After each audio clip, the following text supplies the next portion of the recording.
ভূমিকম্প ঢাকা সহ কাঁপল দেশের বিভিন্ন স্থান। এই ঘটনায় সন্ধ্যা পর্যন্ত সারা দেশে 9 জন নিহত হওয়ার খবর পাওয়া গেছে। ঢাকা, নরসিংদী, নারায়ণগঞ্জ ও গাজীপুরে আহত হয়েছেন প্রায় 300 মানুষ। এই ভূমিকম্পে সারা দেশের পরিস্থিতি থমথমে। দেশের কয়েকটি জেলায় কি ঘটেছে জেনে নেওয়া যাক। সকাল 10:38 মুহূর্তে জানা যায় পুরান ঢাকার বংশালে একটি বহুতল ভবনের রেলিং ভেঙে নিচে পড়ে মারা যান 3 পথচারী।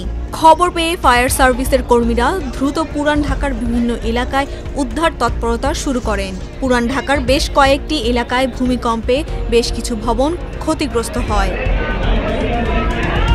এদিকে ঢাকায় নিহতদের সম্পর্কে ফায়ার সার্ভিস জানান, রাজধানীতে 3 জন মারা গেছেন। পুরান ঢাকার আরমানিটোলার কসাইটুলি এলাকার একটি ভবনের পাশের দেয়াল ও কার্নিশ থেকে ইট পালেস্তারা খসে পড়ে। নিচে গরুর মাংস বিক্রির দোকানে থাকা ক্রেতা ও পথচারীরা আহত হন। ফায়ার সার্ভিস সেখানে পৌঁছানোর আগেই স্থানীয় লোকজন তাদের মিটফোর্ড হাসপাতালে নিয়ে যান। হাসপাতালে নেওয়ার পর চিকিৎসকেরা 3 জনকে মৃত ঘোষণা করেন।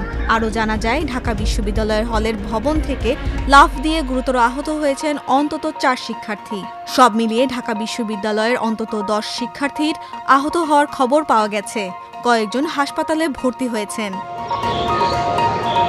নারায়ণগঞ্জের রূপগঞ্জে দেয়াল ধসে ফাতেমা নামের 10 মাসের এক শিশু নিহত হয়েছে।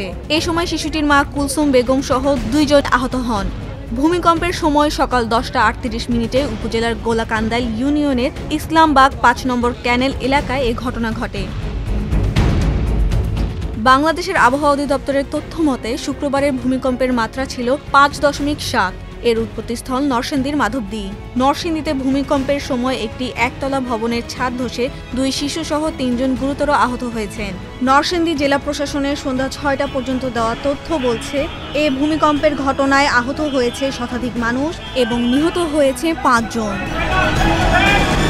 এদিকে গাজীপুরের শ্রীপুরে ভূমিকম্পের সময় কেওয়া পূর্বখণ্ড গারোপাড়া এলাকায় বহুতল ভবনে ডেনিমেক নামে একটি পোশাক কারখানা থেকে তাড়াহুড়া করে নামতে গিয়ে প্রায় 3 শতাধিক শ্রমিক আহত হয়েছেন বলে জানা যায়।